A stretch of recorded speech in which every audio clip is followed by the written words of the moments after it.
Ingat waktu masih kecil, kenapa kita lebih senang minta nasihat ke mama daripada ke papa? Karena mama itu gampang, apa-apa iya. Kenapa? Karena dia yang susah payah melahirkan kita. Nggak bisa keras mama itu, nggak bisa tegas kepada kita. Kalau anak nggak ada nasihat dari kecil, dia liar. Nasihat itu seperti jalur. Saya bisa bayangkan jalan raya nggak ada garis putihnya, tabrakan di mana-mana. Anak yang nggak ada ayahnya dari kecil, liar hidupnya, nggak ada nasihat. Yang kedua, menguatkan hati. Saudara, itu luar biasa. Ternyata dari kecil, apalagi anak laki ini, baik sekali kalau papanya suka main begini. Letakkan anak itu di atas meja atau almari agak pendek, lalu papanya di bawah, ayo kamu lompat. Itu anak laki senengnya luar biasa. Itu salah satu contoh bentuk menguatkan hati. Anak-anak yang nggak punya ayah dari kecil cenderung pelin-pelan, nggak punya keteguhan hati, nggak punya ketegasan. Kalau suruh jawab nya tuh panjang sekali, apalagi, nggak bisa jadi pemimpin, nggak bisa ambil keputusan. Kalau nggak punya ayah dalam hidupnya, nggak ada ketegasan dalam dirinya, nggak punya orang yang menguatkan hatinya, buat dia berani untuk mengambil keputusan dan bertindak apa-apa. Yang ketiga, meminta dengan sangat, itu mendisiplin. Kalau nggak ada mendisiplin, rusak hidup anak itu. Contohnya 1 Raja-Raja 1 ayat yang ke-6. 1 Raja 1 ayat 6 ditulis, selama hidup Adonia, ayahnya belum pernah menegur dengan kata-kata, mengapa engkau berbuat demikian.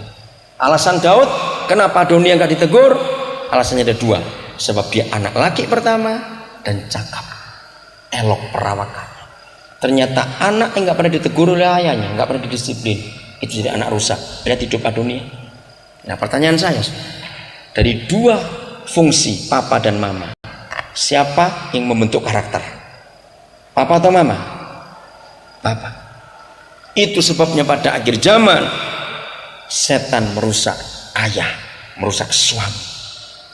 Sebab setan tahu kalau ayah-ayah nggak berfungsi, hancur dunia ini.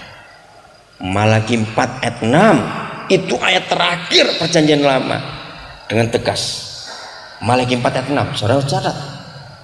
Dikatakan apabila gereja gagal melakukan pelayanan Elia sehingga tidak bisa membuat hati bapak-bapak berbalik kepada anak-anaknya dan hati anak-anak balik pada bapak-bapaknya, yang saya nggak bisa terima. Tahun 84 saya dapat pewahyuan ini. Tuhan berkata, aku tetap akan datang kembali ke bumi, tapi untuk memukul sampai musnah. Saya berkata, kejam betul engkau Tuhan.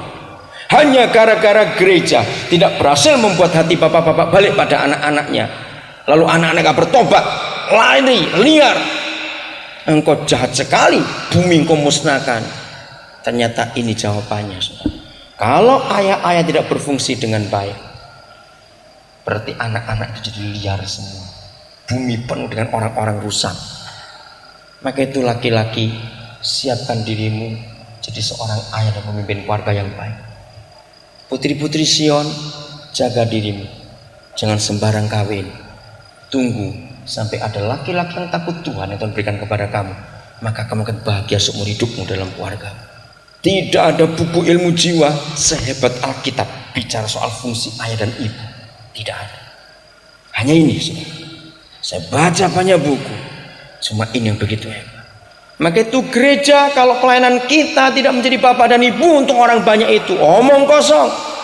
Sebagus apa program pelayanan kita, baik itu gereja, baik itu kelompok, baik itu yayasan, baik itu apa saja, kalau kita nggak bisa jadi papa mama yang baik.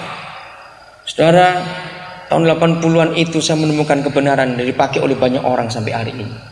Mantan camat ada, mantan presiden ada, mantan jenderal ada, mantan suami ada, mantan istri ada, tapi mantan anak tidak pernah ada. Betul? Enggak ada mantan.